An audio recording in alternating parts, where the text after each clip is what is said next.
The entire kingdom witnessed the mistake. Unfortunately, the Alpha didn't, at least not yet. The Grand Moon ceremony happened only once every generation. Every major pack attended. Foreign alphas traveled for weeks to be present. Ancient alliances were renewed. Future Lunas were announced, and this year, everyone believed they already knew how the ceremony would end, with a proposal. For 3 years, Alpha Ronan Ashvale and Alara Thornwick had stood side by side, through border wars, through political unrest, through economic collapse, through every challenge their territory faced. Whenever Ronan succeeded, Alara stood somewhere nearby making it possible.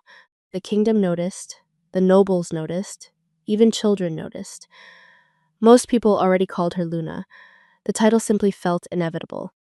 And as thousands gathered inside the moon arena beneath silver banners and glowing lanterns, nobody expected surprises. Least of all Alara, or so they assumed. At the center of the arena stood Ronan, tall, confident, admired. Beside him stood Alara, elegant as always, calm as always. The future Luna. Or at least the woman everyone believed would become one. The ceremony reached its final stage, the sacred platform, the ceremonial blessing, the presentation of the Luna ring. A servant approached carrying a velvet cushion. Upon it rested a silver ring crowned by a moonstone, the symbol of partnership, leadership, trust. The entire arena grew quiet. Thousands waited. Ronan accepted the ring. The crowd smiled. Several elders nodded approvingly. Everything unfolded exactly as expected, until it didn't. Ronan turned. At first, nobody thought anything of it. Then he kept turning, past Alara, past the position where she stood, past the future everyone assumed existed. The silence became immediate, uncomfortable, confused, because suddenly Ronan wasn't facing Alara. He was facing another woman, Serena Valewood, the beautiful noblewoman who returned 6 months earlier after years away. The woman whose arrival had quietly changed everything. The woman nobody believed would actually receive the ring. Not tonight. Not like this. Gasps spread through the arena. Several nobles visibly froze. One elder nearly stood from his seat. Too late. Ronan gently took Serena's hand, then slipped the Luna ring onto her finger. The world stopped. At least it felt that way. Because for several seconds, nobody knew how to react. The future had just changed. Publicly. Permanently. Thousands of eyes immediately turned toward Alara, waiting, watching, expecting heartbreak, tears, humiliation, anything. Instead, Alara smiled, a small smile, polite, controlled. The kind people wear when they finally receive confirmation of something they already knew. Then she applauded. The sound echoed strangely through the silent arena. One clap, then another. Soon others joined. Reluctantly, uncomfortably, the ceremony resumed. The celebration continued. The kingdom attempted to move forward, but something felt wrong. Because while everyone focused on the new engagement, they failed to notice the woman quietly walking away. No tears, no scene, no confrontation, just departure. And hours later, while the kingdom celebrated Alpha Ronan's future, Alara Thornwick sat alone in her chambers, packing. Most people assumed Alara spent the night crying. They imagined her locked inside her chambers, heartbroken, humiliated, unable to face what happened. They were wrong. Alara spent the night folding clothes, carefully, methodically, almost peacefully. A half-packed travel trunk rested at the foot of her bed. Several books sat stacked neatly beside it.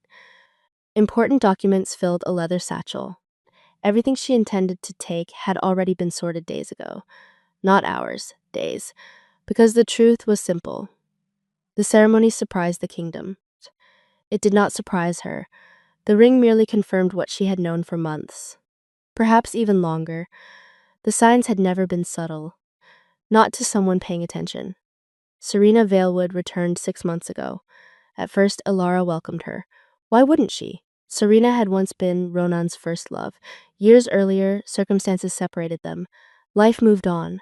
Or so everyone believed, including Alara. Then small things started changing. Late-night conversations, lingering smiles, private meetings that somehow became more frequent. Whenever Serena entered a room, Ronan noticed.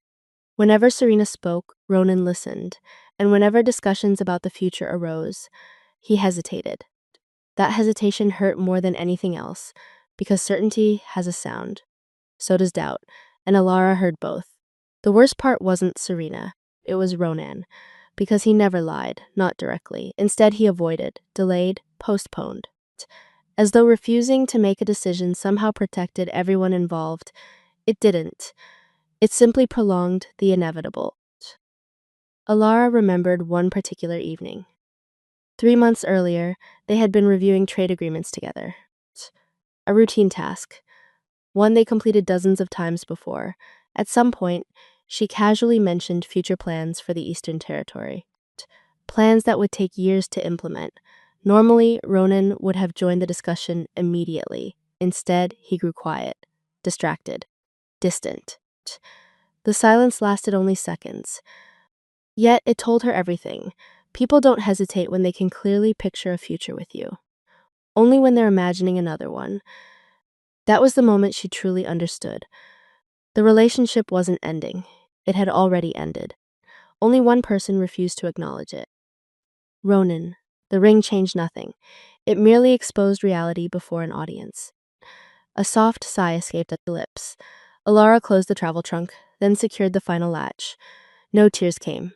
Not because she felt nothing, because grief had already happened. Months ago. In private. Little by little, long before the ceremony. A knock interrupted her thoughts. 3 slow knocks, evenly spaced, deliberate. Alara froze. Nobody visited this late. Especially not after what happened. The pattern repeated. 3 knocks, slow, patient, strangely familiar. A faint frown crossed her face. Only one person knocked that way, which made absolutely no sense. Because that person shouldn't be here. Not tonight. Not ever. Curiosity replaced surprise. Alara crossed the room, opened the door, and immediately understood why fate enjoyed irony so much. Standing beyond the threshold was the most feared alpha on the continent, the ruler of the Northern Territories, the Dark Alpha King himself, Kalen Draven. Snow clung to the shoulders of his black coat. His expression remained calm, unreadable, as always. For several seconds, neither spoke. Then Kalen glanced toward the travel trunk behind her. A knowing look entered his eyes, as though he had expected to find it there. When he finally spoke, his voice was quiet. You were already planning to leave. It wasn't a question, and somehow that surprised Alara more than the ceremony ever had. For several seconds, Alara simply stared at him. The Dark Alpha King, standing outside her chambers in the middle of the night, as though such things happened every day. They didn't. Nothing about Kalen Draven was ordinary. Not his reputation, not his kingdom. Not the way people instinctively stepped aside when he entered a room. Even among alphas, Kalen occupied a different category entirely. Powerful, respected, dangerous.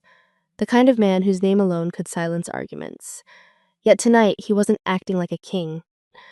He was acting like someone who had come for a specific purpose, and somehow that unsettled her. You were already planning to leave.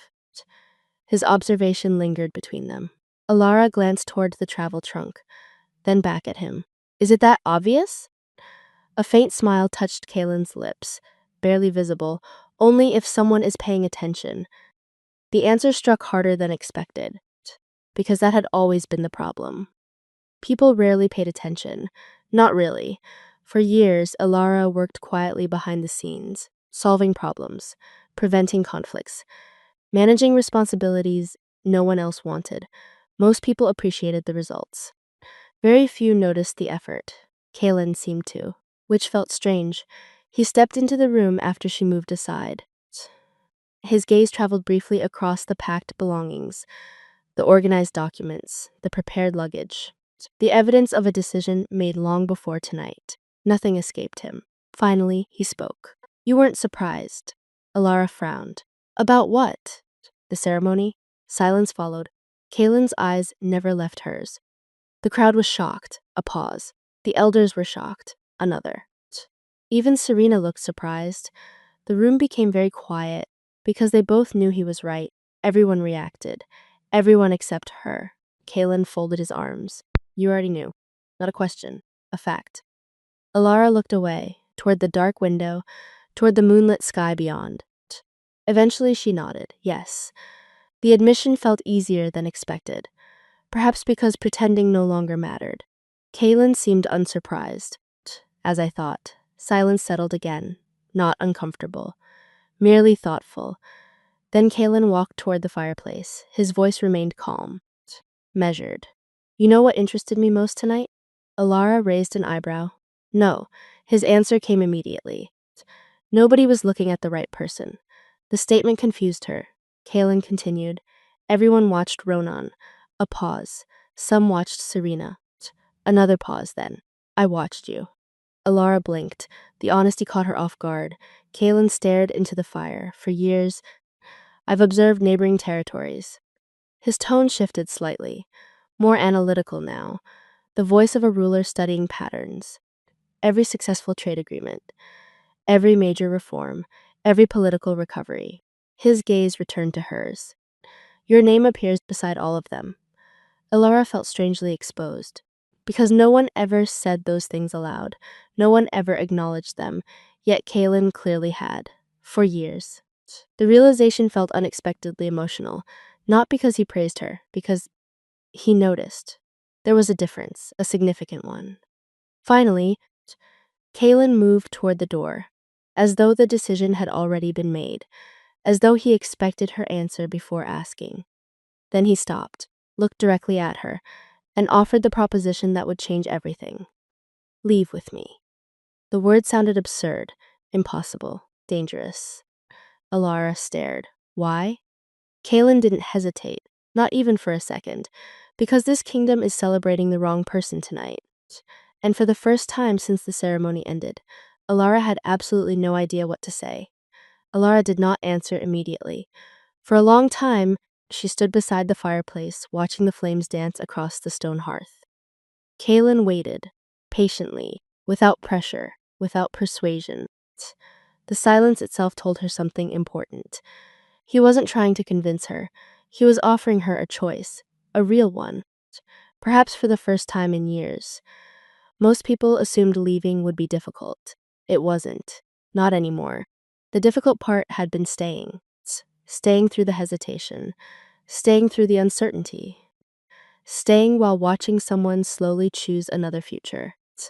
The decision itself had already happened months ago. Tonight merely provided the opportunity to act on it. Finally, Alara looked up. When do you leave? A faint smile appeared in Kalen's eyes, not triumph, recognition, as though he already knew her answer before sunrise. Alara nodded once. That was all. No dramatic declarations, no emotional speeches, just certainty. And somehow certainty felt freeing. Next few hours passed quietly. She packed the final items, sorted the documents she intended to leave behind, organized responsibilities that no longer belonged to her, because despite everything, she still cared about the people who would inherit her work. Near dawn, she sat at her desk. A single sheet of parchment lay before her. Many people expected a farewell letter, especially Ronan. The thought almost made her laugh. What exactly was left to say? The important conversation should have happened months ago. Instead, she addressed the letter to the Pack Council, the people who actually needed the information, the people who would have to manage the aftermath. Her message was brief. Thank you for the years we shared. Please do not look for me. Nothing more, nothing less, no accusations, no explanations, no bitterness. When she finished, she folded the letter carefully and placed it in plain view upon the desk. Then she stood, looked around the room one final time, and realized she felt surprisingly calm. No grief, no regret, only relief. Outside, darkness still covered the kingdom. The palace remained asleep. The celebration from the previous night had finally ended. Most people had no idea their world was about to change. Kalen waited near the eastern gate. His black horse stood ready. A second horse waited beside it, prepared, expected, as though he never doubted she would come. The sight made her smile, not because of him, because someone had finally expected her to choose herself. Together they rode into the darkness. No announcement marked their departure. No guard stopped them. No farewells followed. By the time dawn painted the horizon silver, Alara Thornwick no longer belonged to Ashvale territory. And back inside the capital, the consequences began almost immediately. At first, nobody noticed. The servants assumed she was resting. The council assumed she was avoiding public attention. Ronan assumed she needed time. She'll return when she's ready. Those were his exact words. Confident, certain, dangerously wrong. Because by afternoon the first problem appeared. Then another, then three more. Missing trade agreements. Delayed diplomatic responses. Unresolved territorial disputes. Everywhere people looked, something important seemed absent. And with every passing hour, one uncomfortable question echoed through the council chambers. A question no one expected to ask. Did Alara leave instructions? At first, Ronan wasn't concerned. Why would he be? Alara had always been dependable, reliable, organized. If something required attention, she handled it. If a problem appeared, she solved it. That certainty had existed for so long that he rarely questioned it, which was precisely the problem. By the second day, the Trade Council couldn't locate 3 active agreements. By the third day, a diplomatic envoy arrived demanding answers nobody could provide. By the fourth day, 2 border disputes escalated because critical correspondence had never reached the appropriate officials. The palace entered a state of quiet panic, and everywhere Ronan turned, he heard the same question. Did Alara leave instructions? The repetition irritated him, at first. Then it unsettled him, because nobody asked where he stored important records. Nobody asked how he organized negotiations. Nobody asked whether he had solutions. They asked about Alara, always Alara, as though half the kingdom functioned through information only she possessed. The thought seemed ridiculous, until the investigation began. The first discovery arrived from the treasury. A senior advisor entered Ronan's office carrying a stack of reports. His expression looked troubled. Your Alpha, he hesitated, then carefully placed the documents on the desk. You should see this. Ronan frowned. What am I looking at? The advisor flipped open the first file. Trade agreements, dozens of them. Each contained notes, recommendations, contingency plans. Every page carried the same handwriting, Alara's. The next file revealed diplomatic records, then infrastructure projects, then agricultural reforms. The stack continued growing. And with every document, Ronan felt increasingly uncomfortable. Because her involvement appeared everywhere. Not occasionally, everywhere. The realization followed him throughout the week. Every department seemed connected to her somehow.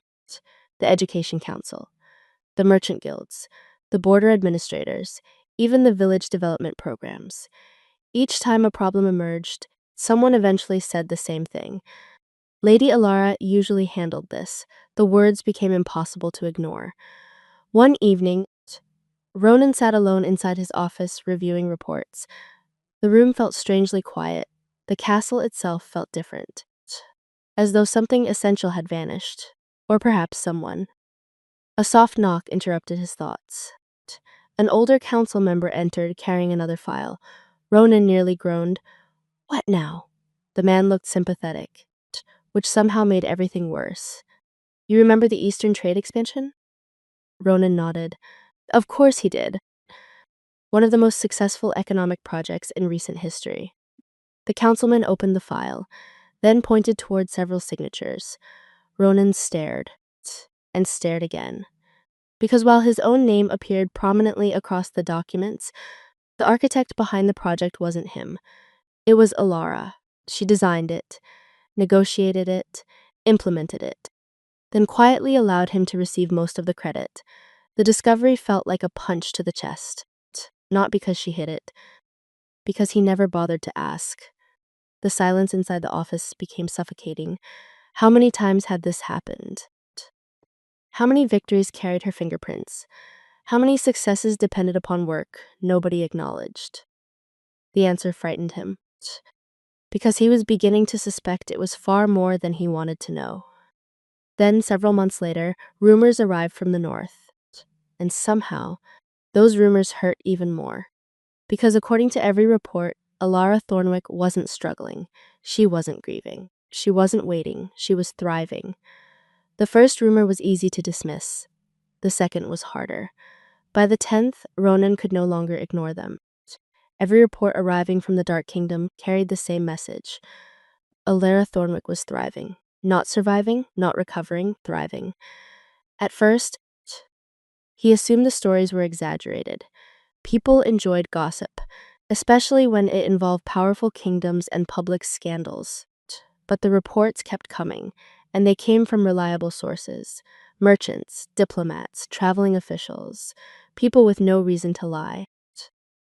According to them, Alara had become one of the most influential figures in the Northern Territories. Infrastructure projects completed ahead of schedule, trade routes expanded, agricultural programs flourished. Education initiatives reached villages that had never possessed formal schools. Everywhere she worked, prosperity seemed to follow. The descriptions sounded strangely familiar, because Ronan had witnessed the same pattern before, inside his own territory, for years. The realization left a bitter taste in his mouth. One afternoon, a visiting ambassador accidentally made things worse. The man was discussing economic growth across neighboring kingdoms. A routine conversation, nothing unusual. Then he casually mentioned the north. The Dark Kingdom has never been stronger. Ronan nodded politely. The ambassador smiled. Lady Alara deserves much of the credit. Silence. The ambassador continued without noticing. King Kalen trusts her completely. Those words lingered. Trusts her completely. Such a simple statement. Yet it bothered Ronan far more than it should have, because once upon a time, he believed he trusted Alara completely too. The difference was obvious now. Kalen's trust came with recognition. His came with assumption. One valued her presence, the other expected it. Weeks later, unable to tolerate uncertainty any longer, Ronan traveled north himself. Officially, the visit concerned diplomatic relations. Nobody believed that explanation, least of all him. The journey took several days, long enough for doubt to grow, long enough for regret to become uncomfortable company. When he finally arrived, the reality exceeded every rumor. The Dark Kingdom was flourishing. Roads recently repaired stretched across the countryside. Markets bustled with activity. Villages appeared prosperous. Everywhere he looked, evidence of thoughtful leadership existed, and Alara's influence touched all of it. The realization became unavoidable. She had not needed saving. She had needed opportunity. Late that afternoon, Ronan finally saw her. Across the crowded town square, surrounded by merchants and local leaders, listening attentively, speaking confidently, laughing. The sight struck him harder than expected. Not because she looked different, because she looked lighter, happier, as though some invisible weight had disappeared from her shoulders. The people around her respected her, not because she might become someone's Luna, not because of her connection to power, because of her own accomplishments. For years, Ronan claimed to value Alara. Standing there, he finally understood the difference between valuing someone and appreciating them. One is easy. The other requires attention. And attention was something he had failed to give her. Alara turned suddenly. Their eyes met across the square. The smile faded from her face. Not into anger, not into sadness, simply surprise. For a moment, neither moved. Then Ronan realized something painful. She didn't look like a woman waiting for him. She looked like a woman who had already moved on. And for the first time since she left, he found himself wondering if it was already too late. Their first conversation happened 3 days later. Not because Alara avoided him, because she was busy. The realization stung more than Ronan expected. For years, whenever he requested a meeting, Alara somehow found time. No matter how crowded her schedule became, no matter how many responsibilities demanded attention. Now she politely informed him that the earliest available opening was during a diplomatic summit. Like any other official visitor. like any other leader seeking an audience. The irony wasn't lost on him. The summit took place inside the Northern Council Hall. Representatives from several territories attended. Trade negotiations filled most of the morning. Agricultural agreements occupied the afternoon. Only after the formal discussions concluded did Ronan finally find himself alone with her, almost alone, because someone else remained nearby, Kaelin Draven. The Dark Alpha King stood several feet away reviewing documents, not participating, not interrupting, simply present. The quiet message was obvious. Alara was not alone anymore. The thought unsettled Ronan more than it should have. For a few moments, silence stretched between them. Neither seemed eager to break it. Eventually, Ronan spoke first. "You left." The instant the words escaped, he regretted them, because they sounded absurd. Of course she left. Anyone with common sense would have left, yet somehow that had not been obvious to him at the time. Alara studied him quietly, then nodded. Yes, no explanation, no apology, just truth. The simplicity made everything worse. Ronan folded his arms, a defensive habit he didn't realize he still possessed. "I looked for you." The statement sounded weak, even to him. Alara raised an eyebrow slightly. "After I was gone." Silence. The correction landed perfectly, because it exposed the problem immediately. He searched for her absence, not her presence. For years she stood beside him, asking to be noticed. Only after she disappeared did he finally look. The realization sat heavily between them. Outside the tall windows, snow drifted lazily through the northern sky. Inside, the atmosphere remained tense. Not hostile, just honest. For perhaps the first time in years. Ronan looked around the chamber.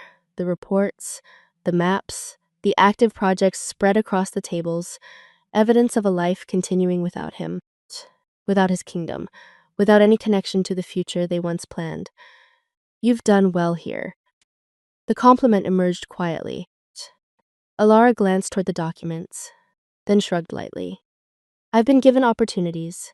The answer seemed harmless, yet something about it bothered him. Because she had opportunities before, didn't she? Then another realization followed immediately. No, she had responsibilities, expectations, obligations, not opportunities. Those things were not the same. Kaelin finally looked up from his documents. His gaze moved briefly between them, observant, calm, as though watching a lesson unfold. The sight irritated Ronan. Not because Kaelin had done anything wrong, because the other Alpha understood something he had missed for years. Recognition. The ability to see someone's value while they were still standing in front of you. The silence returned. Long, uncomfortable, necessary. Finally, Ronan looked directly at Alara. There was one question he needed answered. One question that had haunted him since the moon ceremony. One question he could no longer ignore. His voice dropped slightly. "Why didn't you fight for us?" Alara stared at him, and for the first time since their reunion, something shifted in her expression. Not anger, not sadness, something closer to disbelief. As though she couldn't quite believe he was still asking that question. For several seconds, Alara simply stared at him. The question lingered between them. Heavy, uncomfortable, almost surreal. "Why didn't you fight for us?" Ronan genuinely wanted an answer. She could see it. The problem was that he still didn't understand what he was really asking. Across the room, Kaelin quietly closed a folder. Not interrupting, not interfering, merely listening, the same way he always seemed to listen. Alara looked back at Ronan, then laughed softly. Not mockingly, not cruelly, just tired. The sound alone made him uneasy, because it carried something worse than anger. Finality. "You think I didn't?" The question caught him off guard. His brow furrowed. "What?" Alara folded her hands calmly. "You think I never fought for us." Silence. Then she shook her head. Slowly, almost sadly. "Ronan, I spent years fighting for us." The words settled heavily in the room. For a moment, he said nothing. Because part of him already knew where this conversation was heading, and part of him desperately wanted it to go somewhere else. Alara stood and walked toward the window. Snow continued falling outside. Peaceful, steady. unbothered by old regrets. Do you remember the first time I asked about Serena? Ronan blinked. The question seemed random. Then memory surfaced, a quiet dinner, months before the ceremony. Alara had asked whether Serena's return complicated anything. He remembered dismissing the concern immediately. It meant nothing. At least that's what he told her. Alara nodded. I asked because I was worried. Silence. You said I was imagining things. The memory hit harder this time, because she wasn't wrong. That was exactly what he said. Alara continued. Then I asked again. Another memory surfaced, a council gathering, a delayed conversation, an uncomfortable silence.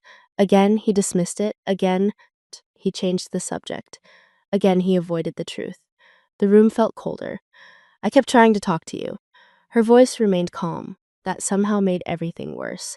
No accusations, no arguments, no ultimatums. She turned to face him. Just conversations. Ronan lowered his gaze, because suddenly he remembered all of them. Not dramatic moments, small ones, easy to overlook individually, impossible to ignore collectively. The signs had been everywhere. The questions, the hesitations, the concerns. Each one represented an attempt, an effort, a warning, and every time he convinced himself things would work out eventually, that there was plenty of time, that nothing truly needed addressing until it did. Alara's eyes softened slightly, not with forgiveness, with understanding. The kind people develop after healing. The ring wasn't the betrayal. The statement immediately captured his attention. Because for months, he believed that was the moment everything broke. The moon ceremony, the public humiliation, the proposal, the ending. Alara shook her head. No, a simple word, a devastating one. The ring was proof, silence, deep, painful, absolute. Proof that the choice had already been made. The truth landed with brutal precision, because suddenly he understood. The ceremony hadn't destroyed their future. It revealed the future had already disappeared. Months earlier, maybe longer, the ring merely placed reality where everyone could finally see it. And standing in that quiet council chamber, Ronan realized something heartbreaking. He hadn't lost Alara the night he gave Serena the Luna ring. He lost her every time she reached for him, and he failed to reach back. The conversation ended shortly afterward. Not because there was nothing left to say, because there was finally nothing left to explain. Some truths arrive late, but once they arrive, they leave very little room for argument. Ronan sat alone for a long time after Alara left the council chamber. The snow continued falling outside. The northern kingdom moved forward around him. Merchants traded, officials worked, villages prospered, life continued, just as it always does. And for the first time in years, Ronan understood what Alara had been trying to tell him. Not during the summit, not during the moon ceremony. Long before either of those things, she had never wanted perfection, never demanded impossible promises, never asked him to choose her once. She wanted him to keep choosing her, every day, in conversations, in priorities, in attention, in effort. Love wasn't a single decision made during a ceremony. It was 1,000 smaller decisions made afterward. And somewhere along the way, he stopped making them. The realization hurt because it was true. Not dramatic, not complicated, just true. The next morning, Ronan departed the northern kingdom. No emotional farewell awaited him, no final conversation, no miraculous reconciliation. Alara did not come running after him. She did not change her mind, and deep down he knew she shouldn't. Some lessons arrive too late to alter the outcome. They only explain it. As his carriage crossed the northern border, Ronan looked back one final time. The Dark Kingdom stood strong against the winter horizon, thriving, growing, becoming something remarkable. And somewhere inside it, Alara Thornwick continued building a life that belonged entirely to her. Not because someone gave it to her, because she created it. The thought filled him with equal parts pride and regret. Years later, historians would write about the Grand Moon ceremony, the scandal, the political fallout, the shifting alliances, the rise of the Northern Kingdom's influence. Most would focus on the lunar ring. People always focus on symbols. They are easier to understand than patterns. But those who truly knew the story remembered something different. The ring was never the real betrayal. The betrayal happened quietly, in missed conversations, ignored concerns, delayed decisions, the slow erosion of certainty. By the time Ronan placed the Luna ring on Serena's finger, the relationship had already ended. The ceremony simply exposed what had been hidden. As for Alara, her story became something far more meaningful than a tale of heartbreak. It became a lesson repeated across kingdoms. A reminder. People often believe rejection begins when someone chooses another person. It doesn't. Rejection begins the moment someone stops choosing you every day. And while Ronan spent years regretting the woman who quietly walked away, Alara built a future where she never again questioned her worth. Because the Dark Alpha King gave her something more valuable than titles, more valuable than promises, more valuable than a Luna ring. He gave her recognition. He saw her contributions, her intelligence, her value, while she was still standing in front of him. And once a person experiences what it feels like to be genuinely seen, they rarely return to being overlooked.